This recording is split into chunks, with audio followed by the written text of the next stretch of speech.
মায়া ক্লাসরুমে প্রবেশ করতেই দেখতে পেল ফ্যানের সাথে একটা ঝুলন্ত লাশ। এটা দেখে মায়া চিৎকার করতে লাগলো। মায়ার চিৎকার শুনে পুরো কলেজের ছেলেমেয়েরা দৌড়ে চলে গেল মায়ার কাছে আর বলতে লাগলো, কি হয়েছে মায়া? তুই হঠাৎ এইভাবে এত জোরে চিৎকার করে উঠলি কেন? আশা, ক্লাসরুমে একটা ঝুলন্ত ছেলের লাশ। মায়ার কথা শুনে সবাই ক্লাসের ভিতরে তাকাতেই দেখতে পারে একটা না, তিনটে ফ্যানের সাথে লাশ ঝুলছে। এটা দেখে সবাই ভয় পেয়ে গেল। লাশগুলোর শরীরে একটাও কাপড় নেই, পুরো শরীর থেকে চিরচির করে রক্ত পড়তেছে, পুরুষাঙ্গটাও কেটে ফেলেছে। সবাই আর ওইখানে দাঁড়িয়ে না থেকে চলে গেল প্রিন্সিপাল স্যারের কেবিনের কাছে।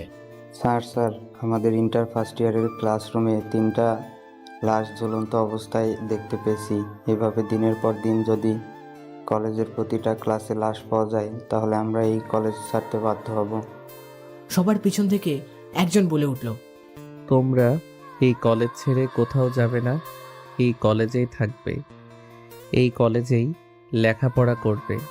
ভিপি স্যার, এইভাবে যদি প্রতিদিন একের পর এক লাশ পাওয়া যায়, কলেজে যদি আমরা ক্লাস করতে না পারি তাহলে আমরা পরীক্ষায় কি লিখব আপনি বলেন? কাল থেকে এই কলেজে একটাও লাশ পাওয়া যাবে না। ফার্স্ট ইয়ারের রুমের দরজায় লেখা ছিল যে ক্লাস আজকে খোলা যাবে না। তাহলে কে খুললো ক্লাসটা? বিপি স্যার, আমি খুলেছি।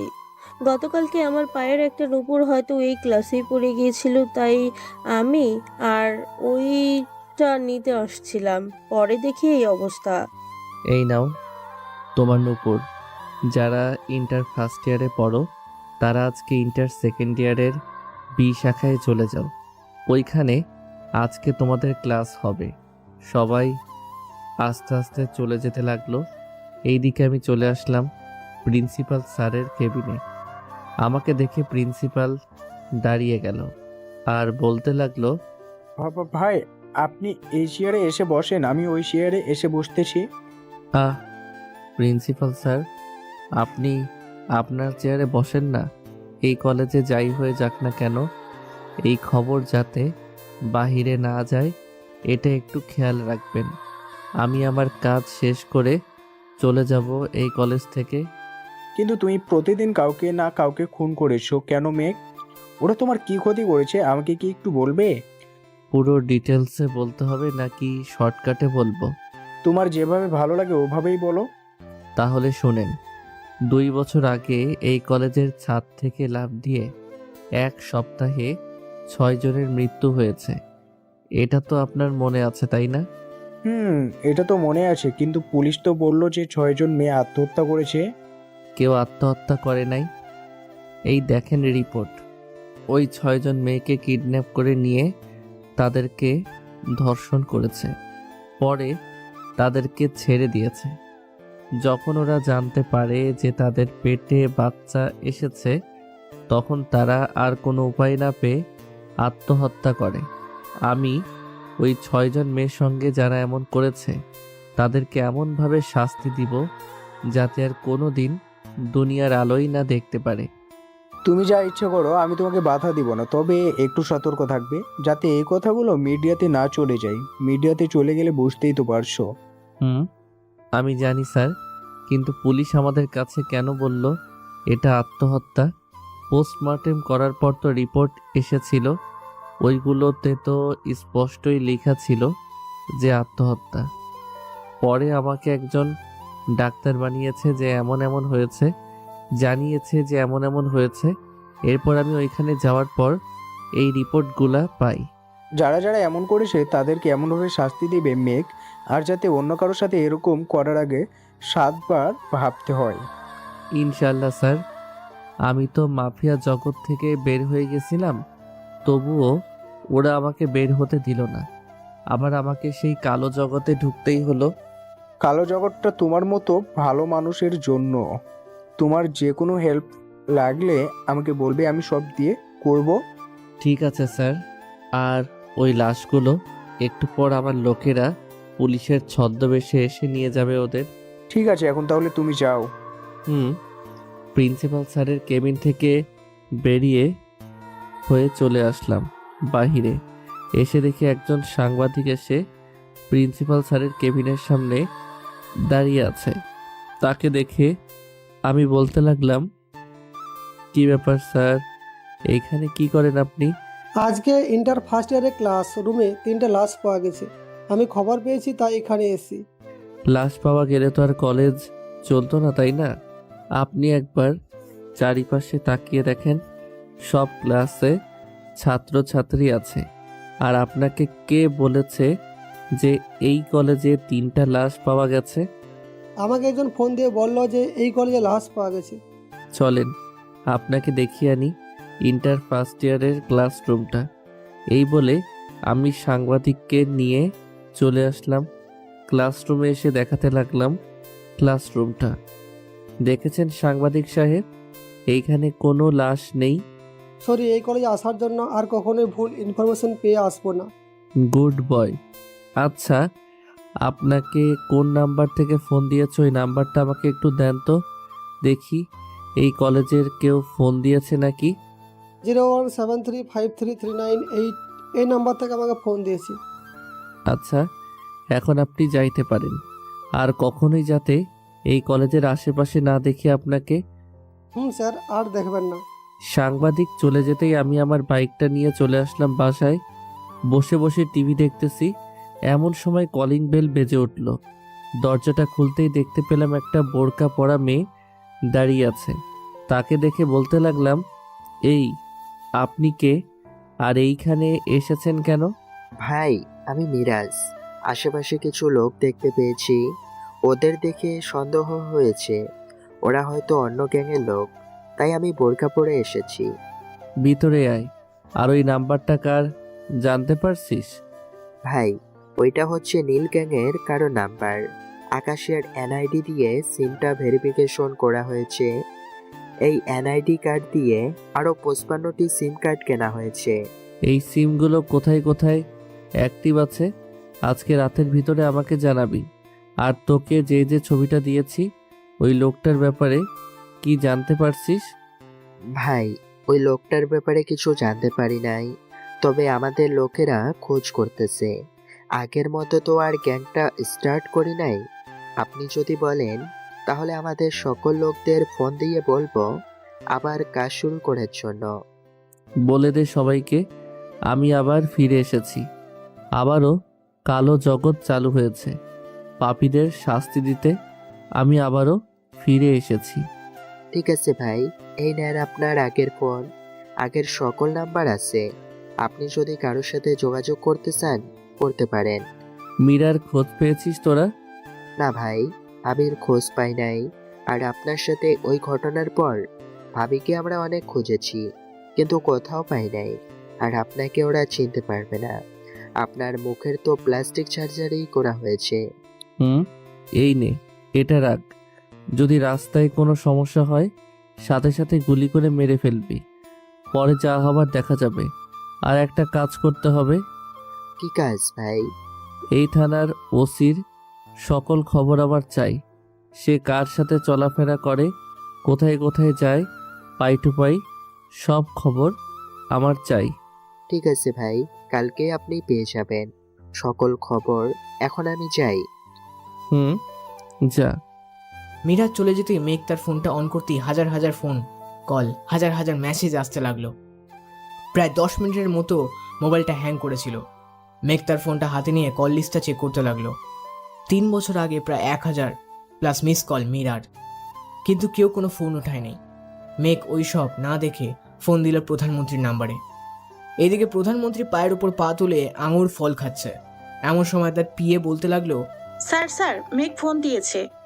ধুর ছাগলের বাচ্চা, মেয়েকে আরো 3 বছর আগে মেরে ফেলেছে নীল গ্যাংয়ের লোকেরা, আর তুই বলতেছিস যে আকাশ ফোন দিয়েছে?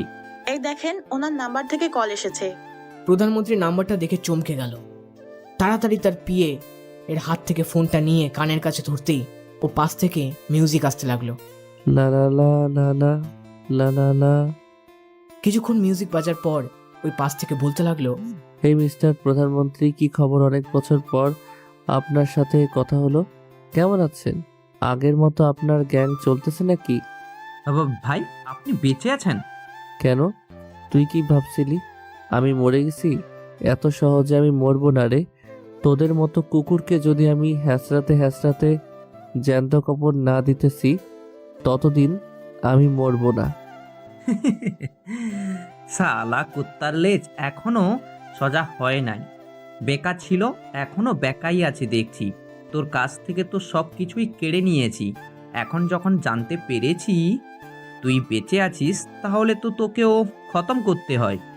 অপেক্ষায় আছি তোদের জন্য। তাড়াতাড়ি আয় আমার কাছে, যাতে তোদের মাংসগুলো আমি আমার কুকুরগুলোকে খাওয়াতে পারি। ওরা অনেক দিন ধরে ক্ষুধার্ত। ভয় পাইছি, প্লিজ আমাকে ছেড়ে দে। আমি আর এমন করব না। ভাবছিস আমি তোকে এইগুলো বলবো? কখনোই না। আমি এই দেশের প্রধানমন্ত্রী। তোকে যেখান থেকে পারি ওইখান থেকেই বের করে নিয়ে আসবো, দেখে নিস। ঠিক আছে, আমাকে খুঁজতে থাকেন, আমিও আপনাদের কিছু তথ্য বের করি। কি বলেন আপনি? এরপর না হয় আমরা দুইজন ফুটবল খেলবো। আপনি ফাঁকা মাঠে গোল তো একবার দিয়েছেন, এবার না হয় আমি আপনার সকল চেলাপেলার সাথে গেমটা খেলে এরপর গোল করব। রাখলাম এখন। মেঘ ফোনটা কেটে দিল। এদিকে প্রধানমন্ত্রীর আগে ঠাস করে চড় মারল তার পিএকে, কিন্তু তার পিয়ের গালে চটটা না লেগে তার স্ত্রীর গালে চটটা লেগে গেল। তুমি আমাকে আবার মারলে? আজকে তো আমি আব্বুকে ফোন দিয়ে বলেই ছাড়বো। এরপর আব্বু এসে তোমার মাথাটা হাতে নিয়ে ফুটবল খেলবে। তুমি আমার বাবাকে চেনো না, আমার বাবা আন্ডারওয়ার্ল্ডের ডন। বউ সরি, আমি তো আমার পিএকে চর মারছিলাম, তোমার গালে লেগে গেছে। তুমি প্লিজ তোমার আব্বুকে ফোন দিও না। তোমার জন্য আমি রাতে উপহার নিয়ে আসবো। সত্যি নিয়ে আসবে তো? সত্যি নিয়ে আসবো। এখন তো একটু হাসো প্লিজ। এদিকে প্রধানমন্ত্রী তার স্ত্রীর কাছে কথা বলতেছে, এমন সময় মেঘ তার ফোনটা বের করে ফোন দিল বাবুকে। এত বছর পর বাবু তার ফোনে মেঘের নাম্বার দেখে তাড়াতাড়ি ফোনটা রিসিভ করে বলতে লাগলো, ভাই আপনি তাও এত বছর পর আমাকে ফোন দিলেন? বাবু, আমি আবারও আন্ডারওয়ার্ল্ডের কালো জগতে ফিরে এসেছি। You came my home. ভাই আপনি আপনার লোকেশন পাঠিয়ে দেন, আমি 1 ঘন্টার ভিতরে চলে আসতেছি। আমি দুনিয়ার যে কোনো মাথায় থাকি না কেন, 1 ঘন্টা যখনই বলেছি 1 ঘন্টার ভিতরেই আসবো। Good boy. দেখো তোমার নাম্বারে মেসেজ করে পাঠিয়ে দিয়েছি আমার লোকেশনটা। ভাই পাইছি, আমি মাত্র 60 কিলোমিটার দূরে। আপনি এখনই চলে আসতেছি। শোনো, আগে আমার কথা, এমনভাবে সেজে আসবি যাতে তোকে কেউ চিনতে না পারে। মিরাজ আমাকে বলে গিয়েছে আশেপাশে নীল গ্যাংয়ের লোকেরা আছে, ওরা তোকে দেখলে চিনে ফেলতে পারে। আপনি চিন্তা করবেন না, এখন আর এই বাবুকে বাবু পাইছে না। বাবু এই এখন অনেক স্মার্ট হয়ে গেছে। আমাকে দেখলেই বুঝতে পারবেন। তাহলে তো দেখতেই হয়, চলে আসো তাড়াতাড়ি, রাখলাম এখন। ভাই। মেঘ ফোনটা কেটে দিয়ে বিছানায় শুয়ে পড়ল। প্রায় 1 ঘন্টা পর ঘরের কলিং বেল বেজে উঠল। মেঘ দরজা খুলতেই দেখতে পেলে একটা ছেলে দাঁড়িয়ে আছে। তাকে দেখে মেঘ বলতে লাগলো, কি ভাই এইখানে কেন এসেছেন? আমার ভাই যেখানে আমিও সেইখানে ভাই, আমি বাবু। বাহ, তোকে তো চেনাই যাচ্ছে না, এত চেঞ্জ হয়েছিস কি করে? বিয়ে টিয়ে করলি নাকি? বিয়ে তো করেছি ভাই, তবে আপনি যখন ফোন দিবেন আমি তখনই হাজির হব। আমার এত পরিবর্তন শুধু আপনার জন্য হয়েছে, আগে কখনোই আমি এমন ছিলাম না। আপনার কারণে আমার এত পরিবর্তন, আর আমার স্ত্রীর কারণে। যাই হোক, সব কিছু নিয়ে এসেছো তো? ভাই সব কিছু নিয়ে এসেছি। কি কি করতে হবে এক এক করে বলতে থাকেন, আমি কাজ শুরু করে দিই। সবার আগে তুমি আমার হ্যাকিং জগতে প্রবেশ করো। আগে দেখো নীল গ্যাংয়ের কেউ আছে নাকি, যদি থাকে তাহলে তাকে বের করে দাও। ওকে ভাই, বসেন আপনি, আমি এখনই চেক করতেছি। বাবু চেক করতে লাগলো। এদিকে মেঘ বসে বসে দেখতে লাগলো। বাবু হচ্ছে কম্পিউটার এক্সপার্ট। 50 সেকেন্ডের ভিতরে যে কারো কোনো কিছু হ্যাক করে ফেলতে পারে। এদিকে বাবু কয়েকবার হ্যাকিং জগতে প্রবেশ করতে গিয়েও করতে পারলো না। এটা থেকে মেঘ বলতে লাগলো, বাবু কি হয়েছে, বারবার বের করে দিতেছে কেন? ভাই নীল গ্যাংয়ের কেউ না কেউ আমাদের অ্যাক্সেস নিয়ে আমাদের কে বের করে দিয়েছে। এখন ওরা যা মন চায় তাকে ডুবাতে পারবে আর বের করতে পারবে। আমাদের আরেকটা গ্রুপ আছে, ওইটাই ঢোকার চেষ্টা করো তো, দেখো ঢুকতে পারো নাকি? আমি দুইটাই দেখছি, একটাও কাজ করতেছে না। এই 3 বছর তো আমি এই ল্যাপটপ একবার ওপেন করে দেখি নাই বা কোনো সাইডে যাই নাই। তবে ভাই, এই এক্সচেঞ্জ আমি আনতে না পারলেও আর একজন আনতে পারবে। আর কে আনতে পারবে? তোমার চাইতে তো অন্য কেউ নেই যে এত তাড়াতাড়ি টাইপিং আর কোডিং বসাতে পারে।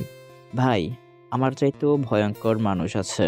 আমি তো 50 সেকেন্ডে সব কিছু নিয়ে আসতে পারি, আর সে 30 সেকেন্ডে সব কিছুই তার কন্ট্রোলে নিয়ে আসতে পারে 2 মিনিটের জন্য। 2 মিনিটের জন্য আনলে কি হবে? ওইটাই তো এখন আমাদের জরুরি। ওইটা আনতে পারলে আমি সব কিছু তথ্য ফিরিয়ে আনতে পারতাম। আমার সিক্রেট কোডিং ফাইল এমনভাবে তৈরি করেছি, ওইটা হাজার হ্যাকারটাও যদি ট্রাই করে তাহলেও খুলতে পারবে না। 2 মিনিটের মধ্যে আমাদের কাছে আনতে পারলে ওই 2 মিনিটের ভিতরে আমি আবার পুরোপুরিভাবে আমাদের এক্সচেঞ্জটা আবার ফিরিয়ে আনতে পারবো। আমরা চাইলে তাদেরকেও বের করতে পারবো। আচ্ছা, তুমি তাকে ফোন দাও আর বলো আজকে সন্ধ্যা 7টায় রিমঝিম কফি শপে দেখা করতে আমাদের সাথে। ঠিক আছে ভাই, আমি এখনই তাকে ফোন দিয়ে বলতেছি যে আজকে দেখা করতে আমাদের সাথে। আমার কাছে 35 লাখ টাকা আছে, এই টাকা দিয়ে দিক। আমি থাকতে তুই দিবি কেন? প্রধানমন্ত্রীর অ্যাকাউন্টে ঢোক।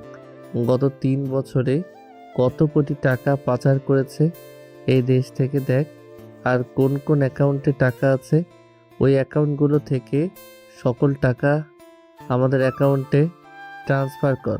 আর এমন একটা মেসেজ করবি যাতে সে অজ্ঞান হয়ে যায়। তুই কাজ কর, আমি বাহির থেকে আসতেছি। ঠিক আছে ভাই, আর আমার জন্য ওইটা নিয়ে আইসেন একটু। তোর আর অভ্যাস গেল না? আচ্ছা, নিয়ে আসবো নে, তুই কাজ কর। এই বলে চলে আসলাম বাহিরে। এই দিক ওই দিক একবার তাকিয়ে দেখে নিলাম কেউ আছে নাকি। আশেপাশে কয়েকজন লোক বসে আছে দেখেই বোঝা যাচ্ছে নীল গ্যাংয়ের লোক। আমি এইসব পাত্তা না দিয়ে রাস্তা দিয়ে হাঁটতে হাঁটতে চলে আসলাম বিয়ারের দোকানে। ভাই 2 বোতল বিয়ার দেন তো। কি ব্যাপার আকাশ ভাই, আপনি কলেজের ভিপি হয়েও যদি বিয়ার খান তাহলে কলেজের ছেলেমেয়েরা কি শিখবে আপনার কাছ থেকে? ভাই আজকে একটু খাইতে মন চাইতেছে, তাই আর কি নিতে আসলাম। গার্লফ্রেন্ড ধোকা দিয়েছে বুঝতে পারছি ভাই, এই নিন 1265 টাকা দেন। এই নাও টাকা, এখন যাই তাহলে আমি। এই বলে বিয়ার 2টা একটা পলিথিনে করে নিয়ে চলে আসলাম। অন্য দোকানে একটা রুটি খেয়ে বসে আছি। দোকানে এমন সময় নীল গ্যাংয়ের 2 জন লোক এসে বলতে লাগলো, এই ছেলে, তোর বাসায় যে একটা ছেলে ঢুকেছে সে কোথায় গেছে আর বের হলো না কেন? আরে ভাই, আপনি কার কথা বলতেছেন আর আপনারা কে? একটা গুলি করলে আমাদের খুব ভালো করেই চিনতে পারবি। শালা তাড়াতাড়ি বল, ওই ছেলেটা কোথায় গেছে? ওই ছেলেটা তো ওই যে অটো দিয়ে চলে যাচ্ছে, উপরের তলায় ফেরদৌস ভাইয়ের কাছে গিয়েছিল। লোকটা আমি জিজ্ঞেস করার পর বলল যে তার আত্মীয়। সত্যি বলতেছিস তো? আপনার মাথায় হাত দিয়ে বললাম সত্যি বলতেছি। ও কাকা, আপনি একটু বলেন না, আমি যে কলেজের ভিপি, আমি কোনো খারাপ কাজ করি না। ভাই, উনি তো মতিন রহমান, কলেজের ভিপি। উনি খারাপ কাজ করবে কি করে? উনাকে ছেড়ে দেন। ছেড়ে দিলাম, যা এখন এইখান থেকে। মেঘ একবার তাদের দিকে তাকিয়ে আসলো বাসায়। ঘরের ভিতরে ঢুকে রিয়ার বোতল 2টা বাবুর কাছে নিয়ে চলে আসলো রুমে। আলমারি থেকে স্নাইপারটা বের করে সাইলেন্সার লাগিয়ে নিল। জানালাটা হালকা একটু খুলে দেখতে লাগলো লোকগুলোকেই। যেই লোকটা মেঘকে ভয় দেখিয়েছিল তার মাথা বরাবর টার্গেট করে গুলি করে দিল। গুলিটা কপালের ভেতর দিয়ে ঢুকে পিছনের দিক দিয়ে বেরিয়ে গেল। তার সাথে যে লোকটা ছিল সে আশেপাশে খুঁজতে লাগলো কে গুলি করেছে, কিন্তু কাউকে পাচ্ছে না। এটা থেকে কয়েকজন লোক মিলে তাকে তাড়াতাড়ি করে হাসপাতালে নিয়ে গেল। এদিকে বাবু মেঘের পাশে দাঁড়িয়ে বলতে লাগলো, ভাই, আপনার নিশানা কিন্তু এখনো আগের মতোই আছে। তা তো থাকবেই, অস্ত্র জমা দিয়ে দিয়েছি, ট্রেনিং তো আর জমা দেই নাই। ঠিক বলছেন ভাই, অস্ত্র জমা দিলেও কি হবে, আমাদের ট্রেনিং তো আছে। মেয়েটা সন্ধ্যা 7টায় রিমঝিম কফি শপে থাকবে। ঠিক আছে, তোর বিয়ার রেখে এসেছি, খেয়ে নিস। আজকে আপনার সাথে খাবো, চলেন। তুই জানিস আমি এসব খাই না, তাহলে বললি কি করে যে আমার সাথে খাবি? টেবিলের ভিতর কিন্তু কয়েকটা বোতল দেখেছি, ওইগুলো কে খাইছে? ওইগুলো নীল গ্যাংয়ের লোকেরা খেয়েছে।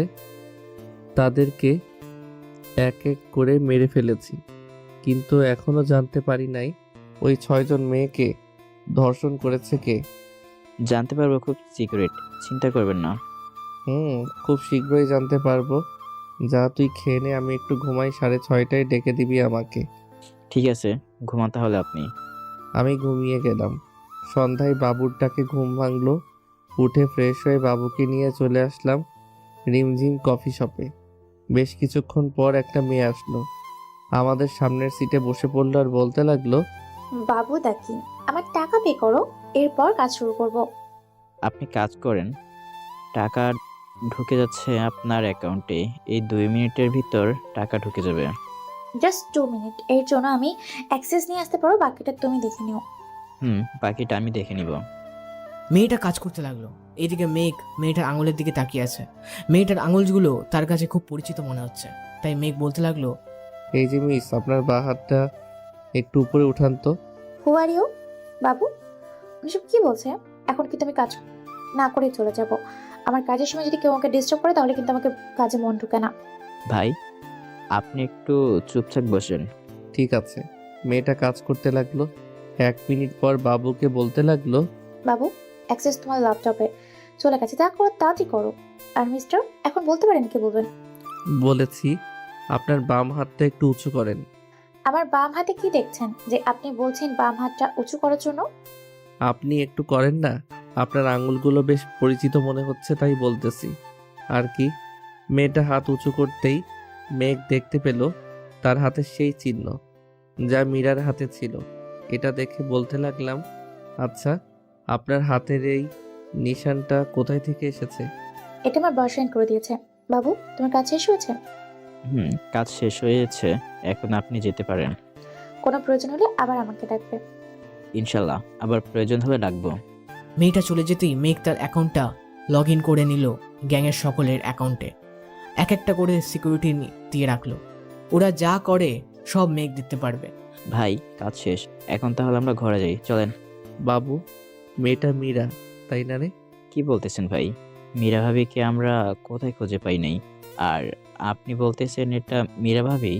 এটা মীরা ভাবি না, এটা কোহিনূর, আয়ু খানের একমাত্র মেয়ে কোহিনূর খান। ধরে নিলাম এটা কোহিনূর। তাহলে ওর হাতে এই নিশানাটা আসলো কি করে, যেটা আমি মীরাকে দিয়েছিলাম আর আমার হাতে করেছিলাম? এইসব তো ইনলিগ্যাল। এই দেখেন, আপনার মতনই হাজার হাজার নিশানা এখান থেকেই পাওয়া যাইতেছে। এখান থেকে দেখেই তো সে বানাইছে। ও আচ্ছা, চল তাহলে যাই আমরা। আমি আর বাবু চলে আসলাম বাসায়।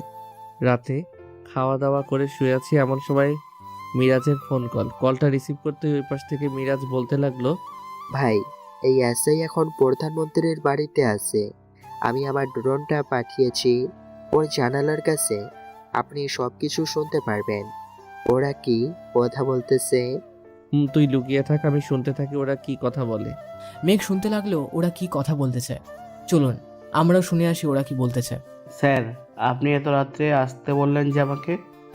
তামিম, তুই তোর মুখ সার্জারি করেছিস, এটা কিন্তু কেউ জানে না, একমাত্র আমি ছাড়া। তা তো আমি জানি। এখন কি হয়েছে এটা বলেন। মেঘ আবার ফিরে এসেছে, সে আবার কালো জগতে প্রবেশ করেছে। আমার তো ভয় লাগতেছে, কখন জানি আমার কাছে চলে আসে। কি বলতেছেন এইসব?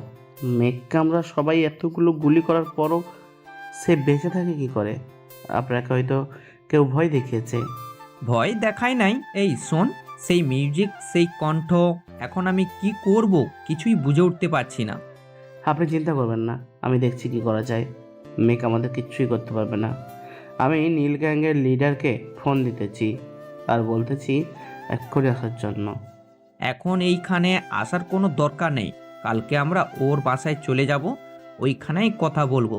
তুই বলে দে তাকে। ঠিক আছে, বলে দিয়েছি। আর ওর নাম্বারটা দেন, আমি দেখি কোনোভাবে ট্র্যাক করতে পারি কিনা। কোনোভাবে ট্যাগ করা যাবে না, কারণ ওইটা সে নিজের হাতে বানিয়েছে। আমিও অনেক চেষ্টা করেছি, আমি নিজেই পারি নাই। আর তুই তো পুলিশ, তুই আরও পারবি না। আচ্ছা, আমি তাকে বলে রাখি যে আমরা তার বাড়িতে সকাল 10টায় যাব। আমি সকালে চলে আসব, পরে আপনাকে নিয়ে চলে যাব। ঠিক আছে, সকাল সকাল চলে আসিস। এখন যা তুই, আর সবাইকে খবর দিয়ে দে যাতে সবাই এইখানে থাকে, সবার সাথেই যেন কথা বলতে পারি। ঠিক আছে, আমি সবাইকে বলে দিয়েছি ওইখানে থাকার জন্য, আপনি কোনো চিন্তা করবেন না। এই বলে এসআই প্রধানমন্ত্রীর বাড়ি থেকে বের হয়ে চলে গেল। এদিকে মিরাজও এখান থেকে চলে আসলো। মেঘ বিছানা থেকে উঠে টেবিলে বসে পড়ল। একটা টেপ রেকর্ডারে তার একটা ভয়েস সেট করে কয়েকটা ছোট বমের ভাবে ফিট করে দিল। ওদের সাথে গেলেই ফুটে যাবে, আর টেপ রেকর্ডার বাজতে থাকবে। মেঘ তার কাজ শেষ করে ঘুমিয়ে গেল। সকাল 9টায় মেঘ উঠে ফ্রেশ হয়ে বাবুর কাছ থেকে বিদায় নিয়ে চলে আসলো প্রধানমন্ত্রীর বাড়ির কাছে। এমন সময় এসআই এর গাড়ি ওই রাস্তা দিয়ে যেতে লাগলো। মেঘ গাড়িটা আটকে এসআইকে বলতে লাগলো, স্যার স্যার, ওই যে একটা ভাইয়া মুখে মাস্ক পরে বাইকে বসে আছে, ওই ভাইয়াটা এই বক্সটা আপনার হাতে দিতে বলেছে। এই বক্সের ভেতরে কি আছে? এটা তো আমি জানি না, শুধু দিতে বলেছে, আমি দিয়েছি। এখন যাই স্যার আমি। এই বলে মেঘ ওইখান থেকে চলে গেল ওইদিকে। এসআই বক্সটা নিয়ে প্রধানমন্ত্রীর বাড়ির ভেতরে ঢুকলো। এসআই এর হাতে বক্স থেকে প্রধানমন্ত্রী বলতে লাগলো, কি ব্যাপার, তুমি এসব বক্স এইখানে নিয়ে এসেছো কেন? আর এটার ভিতরে কি আছে? জানি না স্যার, এটার ভেতরে কি আছে। একটা ছেলে আমার হাতে দিয়ে বলল যে কে জানি বলেছে এটা আমাকে দিতে, তাই নিয়ে আসলাম। আরে আহমক বদের হাড্ডি, তাড়াতাড়ি বক্সটা খুলে দেখ, এটার ভিতরে বোম আছে নাকি? তোকে শুধু শুধু এসআই বানালাম, এখনো পর্যন্ত তোর মাথায় একটুও ঘিলু হয় নাই। প্রধানমন্ত্রীর কথা শুনে এসআই তাড়াতাড়ি বক্সটা খুলে ফেললো। খুলে দেখে ভিতরে একটা পুতুল। হাতে নিয়ে ঘুরিয়ে ফিরিয়ে আস্তে আস্তে বলতে লাগলো, আরে এটা তো একটা সামান্য মাত্র পুতুল, এটা দিয়ে আর কি হবে? এই বোধে পুতুলটা ফেলে দিল। নিচে ঠাস করে একটা শব্দ হলো। এসআই আর প্রধানমন্ত্রী ভয় পেয়ে গেল। শব্দ হওয়ার সাথে সাথে টেপ রেকর্ডার থেকে মেঘের দেওয়া ভয়েস রেকর্ডটা বাজতে শুরু করলো। লা লা লা, এই সবাই কেমন আছো? নিশ্চয়ই আমাকে চিনে ফেলেছো, আর এখন ভয় কাঁপাকাঁপি শুরু করেছো, তাই না? তোমাদের সামনে খুব তাড়াতাড়ি আসতি। এসআই, সবার প্রথমে তোমাকে ধরবো। মনে রেখো, তোমার জন্য 6টা মেয়ের লাশের গন্ধ কিন্তু এখনো আমার শরীরে আছে। মিথ্যাবাদীকে আমি কখনোই ছাড়ি না। সব ভুলের মাফ হয়, মিথ্যার মাফ হয় না। গুড বাই, দেখা হচ্ছে খুব তাড়াতাড়ি তোমাদের সাথে। এই বলে মেঘের টেপ রেকর্ডারটা ফটাস করে ফেটে গেল। এদিকে এসআই আর প্রধানমন্ত্রী ভয় পেয়ে গেল। দুইজন বেরিয়ে পড়লো নীল গ্যাংয়ের ডেরার দিকে। আমার যদি কিছু হয় তাহলে আমি পুরো বিশ্বের কাছে বলে দিব যে তোমরা এই 6টা মেয়েকে ধর্ষণ করেছো, তাদের পেটে বাচ্চাও এনেছো, আর সব্বার কাছে মিথ্যা বলেছো যে তারা আত্মহত্যা করেছে। প্রধানমন্ত্রী আমাকে কিন্তু এখন ও চেনে না, এখন তোমার চেলাপেলা সাথে নাই। তোমাকে খুন করে আমি কিন্তু চলে যাইতে পারি। চুপচাপ বসে থাকো, আমাকে বিরক্ত করো না। প্রধানমন্ত্রী আর কিছু বলল না। বেশ কিছুক্ষণ পর এসআই তার গাড়িটা জঙ্গলের রাস্তায় ঢুকিয়ে দিল। 10 মিনিট গাড়ি চালিয়ে চলে আসলো বড় একটা বাংলো বাড়িতে। প্রধানমন্ত্রী আর এসআই গাড়ি থেকে নেমে চলে গেল বাড়ির ভিতরে। দুজনকে দেখে নিল গ্যাংয়ের লিডার ফেরদৌস। বলতে লাগলো, কি ব্যাপার, আজকে দুজন আমার বাড়িতে হাজির হয়েছো যে? ফেরদৌস, তুমি কিছু করতেছো না কেন? এইদিকে তো মেঘ আমাদের দফারফা বানিয়ে দিতেছে, তোমার কয়েকজন লোককে মেরে ফেলেছে। আমি জানি প্রধানমন্ত্রী, আমিও টেনশনে আছি। এখন যে করেই হোক মেঘকে বের করতে হবে। যেইখান থেকে পারো ওইখান থেকে বের করে আনো তোমরা।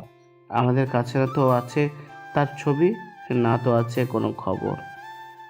আমি শুধু এতটুকুই জানি যে তার লোকেরা আর তার সাথে কাজ করে না। এটাই দেখো, আমি মিরাজকে ফোন দিতেছি, ওর মুখ থেকেই শোনো সে কি বলে। এই বলে এসআই ফোন দিল মিরাজকে। এদিকে মিরাজ, মেঘ আর বাবু বসে আছে তাদের কলের অপেক্ষায়।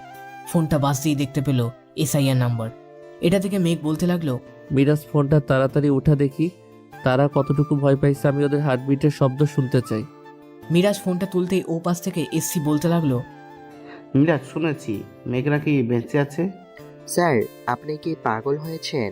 ভাই বেঁচে থাকবে কি করে? উনি কি কবর থেকে ভূত হয়ে উঠে এসেছে? এই কি যে আপনি বলতেছেন, উনি বেঁচে আছে? আমি এক জায়গা থেকে খবর পেয়েছি, তাই আর কি তোমাকে ফোন দিলাম। তা তুমি কি করো এখন? আমি একটা কোম্পানিতে কাজ করি। আর কিছু জানার আছে নাকি? থাকলে বলেন। না, কিছু করার নেই, রাখলাম এখন। ফোন রাখতেই মেঘ হাসতে লাগলো। হা হা হা, দেখেছিস মিরাজ আর বাবু ওরা কতটুকু ভয় পেয়েছে আমাকে? আরও ভয় পাইতে হবে। ওদেরকে এতটা ভয় পাওয়াবো যাতে তারা ফেসবুক লাইভে এসে সব কিছু খুলে বলে আর আত্মহত্যা করে। ভাই, আপনাকে একটা কথা বলতে ভুলে গেছি। স্বাধীন দুবাই থেকে ফিরে এসেছে, সে আপনার সাথে কথা বলতে চায়। এখন কারো সামনেই যাওয়া যাবে না, যা বলার ফোনে কথা বলতে হবে। এখন সামনে গেলে ওরা আমাকে চিনে ফেলবে, তখন আমাদের পুরো প্ল্যান নষ্ট হয়ে যাবে। এই নেন, তাকে কল দিয়েছি, কথা বলেন। স্বাধীনের ফোন বাজতেই ওই পাশ থেকে স্বাধীন বলতে লাগলো, ভাই, আমি আপনার সাথে দেখা করতে চাই। আমি আপনার 2 পায়ে ধরে মাপ চাবো। ভাই, আপনি প্লিজ আমাকে মাফ করে দেন। আমি আপনার সাথে অনেক বড় অন্যায় করেছি। স্বাধীন, আমি যে তোর সাথে কথা বলতেছি এটাই তোর ভাগ্যে। আমার সামনে থাকলে এখন তোকে গুলি করে তোর বুক ঝাঁঝরা করে দিতাম। আমার গ্যাংয়ের সাথে যারা প্রতারণা করে তাদেরকে আমি দুনিয়ায় রাখি না, এটা তুই ভালো করে জানিস। ভাই, আমি জানি। আমাকে আর একবার সুযোগ দেন। আমি আর কোনোদিন আপনার গ্যাংয়ের সাথে প্রতারণা করব না। আমি ভেবে দেখবো না, যদি মনে হয় তোকে আমার প্রয়োজন তাহলে আমি তোকে ডাক দিব। ডাকলাম এখন। ভাই শুনেন। মেঘ আর কোনো কথা না বলেই ফোনটা কেটে দিয়ে বাবুকে উদ্দেশ্য করে বলতে লাগলো, বাবু, স্বাধীনের ফোনটা হ্যাক করে নে, দেখ সে কার সাথে কথা বলে, আর আমি শুনতে চাই সে কি বলে। ওয়েট ভাই, আমি এখনই হ্যাক করতেছি। আপনি সব শুনতে পারবেন সে কার কার সাথে কথা বলে কি বলে। বাবু স্বাধীনের ফোনটা হ্যাক করতেই দেখতে পেল স্বাধীন কাকে যেন কল দিতেছে। ওই পাশ থেকে কলটা রিসিভ করতেই বলতে লাগলো, স্বাধীন, আমি যেটা শুনেছি এটা কি সত্যি? মেঘ বেঁচে আছে নাকি? আমাদের ভাই বেঁচে আছে। আমি মাত্র কথা বললাম। ধন্যবাদ তোকে। এখন তুই যে কোনো স্থানে পালিয়ে যা, তা না হলে তোকে মেরে ফেলবে মেঘের ছেলেপেলেরা। আজকে যাব না ভাই, আমি কথা বলেছি। দেখি যদি কোনো রকম আবার মেঘ ভাইয়ের গ্যাংয়ে ঢুকতে পারি, তাহলে আবার তার সাথে প্রতারণা করে আবার চলে যাব দুবাই। গুড বয়, আমি তো এমন একটা ছেলেই চেয়েছিলাম। এই তোরা শোন, কাজ করলে স্বাধীনের মতো করবি। আচ্ছা স্বাধীন, এখন রাখলাম, আবার কথা হবে কালকে। ঠিক আছে ভাই, রাখেন তাহলে। কি রে মিরাজ, কি বুঝলি? তুই না বলেছিলি স্বাধীন ভালো হয়ে গেছে? এই তার আসল রূপ, তাই না রে? আমাদের লোকদের খবর দিয়ে বল যে স্বাধীনকে 2 ঘন্টার ভিতরে আমাদের আস্তানায় নিয়ে যাওয়ার জন্য। ঠিক আছে ভাই, আমি এখনই বলতেছি তাদেরকে। চলেন, আমরা আমাদের আস্তানার উদ্দেশ্যে রওনা দিয়ে দেই। যাইতে তো সময় লাগবে। তোরা চলে যা, আমি ঠিক সময় চলে যাব। আর স্বাধীনকে নিয়ে আসে যাতে সে বুঝতে না পারে তার কিছু করব। তুই বলবি যে তাদেরকে আমার কথা বলে নিয়ে আসতে। আচ্ছা ভাই, আমি তাহলে এখন যাই। বাবু, তুই যাবি নাকি থাকবি এইখানে? বাবু থাকবে, বাবুর সাথে কাজ আছে, তুই যা। ঠিক আছে ভাই। মিরাজ চলে যেতে আমি বাবুকে বলতে লাগলাম, শোন বাবু, তুই এখন মিরাজের নাম্বার হ্যাক কর, দেখ তো সে কার কার সাথে কথা বলে। ভাই, আর যাই বলেন না কেন, মিরাজ এমন মানুষ না, মিরাজ কখনোই আমাদের সাথে করতে পারে না। দেখ বাবু, আমি এখন কাউকে বিশ্বাস করি না। আমি তোকেও বিশ্বাস করি না, কারণ এখন আমি ফিরে এসেছি, এটা সবাই জানতে পেরে গেছে। আস্তে আস্তে পুরো শহর জেনে যাবে। কাল থেকে হয়তো চারিপাশে পুলিশ ঘোরাঘুরি করবে। ভাই, আমরা থাকতে আপনার কিছু হতে দিব না। এই দেখেন ভাই, মিরাজ একজন কার সাথে যেন কথা বলতেছে। স্পিকার বাড়া, শুনি সে কি বলতেছে। বাবু স্পিকার বাড়াতেই ওই পাশ থেকে মিরাজের স্ত্রী মিরাজকে বলতেছে, তোমরা কোথায় আছো? তাড়াতাড়ি বাসায় আসো, আমার পেটে ব্যথা করতেছে অনেক। প্লিজ মিরাজ, তাড়াতাড়ি আসো। আমি এখন আসতে পারবো না, তুমি তাড়াতাড়ি আম্মুকে নিয়ে হাসপাতালে যাও, আমি কাজে আছি। আমার থেকে এখন তোমার বেশি প্রয়োজন হয়ে গেছে কাজ, তাই না? থাকো তুমি তোমার কাজ নিয়ে, আমি মরে গেলে আমার কবর দিতে আইসো। এই বলে মিরাজের স্ত্রী ফোনটা কেটে দিল। এদিকে মেঘ আর বাবু গ্যারেজ থেকে একটা গাড়ি বের করে যেতে লাগলো মিরাজের বাড়িতে। 10 মিনিটের মধ্যে চলে আসলো মিরাজের বাসায়। কলিং বেল দিতেই মিরাজের আম্মু এসে দরজা খুলে দিল। মেঘদের দেখে বলতে লাগলো, বাবা প্লিজ আমার বৌমাকে হাসপাতালে নিয়ে চলো, আমার বৌমার অনেক ব্যথা উঠেছে, সে প্রেগনেন্ট, আজকে তার ডেলিভারি হবে। চাচি, আপনি কোনো চিন্তা করবেন না, আমি এখনই নিয়ে যাইতেছি। আপনি গাড়িতে গিয়ে বসেন, বাবু তাড়াতাড়ি আয় আমার সাথে। এই বলে বাবুকে নিয়ে চলে আসলাম মিরাজের রুমে। এসে দেখি মিরাজের স্ত্রী ব্যথায় কান্না করতেছে। আমি আর বাবু তাড়াতাড়ি করে মিরাজের স্ত্রীকে নিয়ে চলে আসলাম গাড়িতে। বাবু তুই গাড়ি চালা তাড়াতাড়ি, কাছে দেখ হাসপাতাল কত দূর আছে। ভাই, 1 কিলোমিটার দূরে একটা বেসরকারি হাসপাতাল আছে, ওইটাতে যাইতেছি। আমরা 7 বা 10 মিনিটের মধ্যেই চলে যাব। বাবু গাড়ি চালাতে লাগলো। 16 মিনিটের ভেতরে চলে আসলো হাসপাতালে। মিরাজের স্ত্রীকে তাড়াতাড়ি করে নিয়ে চলে আসলো অপারেশন থিয়েটারের সামনে। ডাক্তার দেখে তাড়াতাড়ি নিয়ে চলে গেল অপারেশন থিয়েটারের ভেতরে। বেশ কিছুক্ষণ পর নার্স বের হলো একটা বেবি নিয়ে। বেবিটা মিরাজের মায়ের কোলে দিয়ে মেঘ নার্সকে বলতে লাগলো, নার্স, পেশেন্টের কি অবস্থা এখন? আর 5 মিনিট দেরি করে আসলেই পেশেন্ট মারা যেত, সাথে বাচ্চাটাও মারা যেত। ওনার ডেট ছিল আরও 2 দিন আগে। আপনারা নিয়ে এসেছেন তাই আল্লাহর রহমতে বেঁচে গেছে। ধন্যবাদ নার্স। বাবু মিরাজকে ফোন দিয়ে বল হাসপাতালে আসার জন্য। আচ্ছা ভাই, বলতেছি এখনই। বাবু ফোন দিল মিরাজকে। মিরাজ ফোনটা রিসিভ করতেই বাবু বলে দিল সব। বেশ কিছুক্ষণ পর মিরাজ আসলো। তার মায়ের হাতে বেবি দেখে এই মেঘকে কিছু বলতে যাবে, এমন সময় মেঘ ঠাস ঠাস করে চড় মেরে দিল মিরাজের 2 গালে। এই মিরাজ, তোর বউ যে প্রেগনেন্ট, ভাবির যে ডেলিভারি আরো 2 দিন আগে হওয়ার কথা ছিল, তুই নিয়ে আসিস নাই কেন? আজকে যদি আমি সময় মতো না নিয়ে আসতাম তাহলে ভাবি আর বাচ্চা 2জন মারা যেত। ভাই আসলে আমি তো বলি নাই যে পরিবারের কাউকে মেরে ফেলে কাজ করতে। আগে তোর পরিবার, এরপর তোর কাজ। যা ভাবির সাথে গিয়ে কথা বল। আর তোর মেয়ে হয়েছে। বাবু তুই এক কাজ কর, আস্তানায় ফোন দিয়ে জিজ্ঞাসা কর স্বাধীনকে নিয়ে এসেছে নাকি। ঠিক আছে ভাই, জিজ্ঞেস করতেছি। বাবু ফোন দিয়ে জিজ্ঞাসা করতে লাগলো। এদিকে মিরাজ কেবিনে প্রবেশ করতেই দেখে তার স্ত্রীর চোখ দিয়ে টপ টপ করে পানি পড়তেছে। মিরাজকে দেখে তার স্ত্রী অন্য পাশে ঘুরে গেল।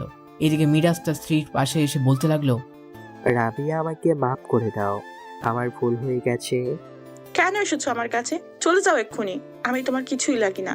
আমার কাছে কেন আসো বারবার? আমাকে মাফ করে দাও রাবিয়া। ভাই আবার ফিরে এসেছে, তাই আর কি একটু কাজে ব্যস্ত ছিলাম।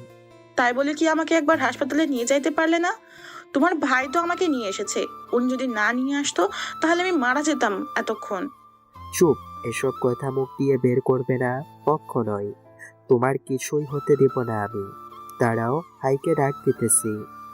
এই বলে মিরাজ চলে গেল বাইরে। মেঘ আর বাবুকে নিয়ে ভিতরে ঢুকে গেল। রাবিয়া 2জনকে আগে থেকেই চেনে। ভাবি মিরাজকে মাফ করে দিয়েন। আমরা যদি আজকে ওর ফোন না হ্যাক করতাম তাহলে জানতে পারতাম না সে যে আপনাকে এইভাবে বাড়িতে ফেলে রেখে আমাকে বাঁচানোর জন্য এমন করেছে। মিরাজ তো আমাদের খবর বাদ দিয়ে আপনার কথাই দিনরাত ভাবে শুধু। 3 বছর আপনি ছিলেন না। এই 3 বছর সে যে কিভাবে ছিল একমাত্র আমি দেখেছি।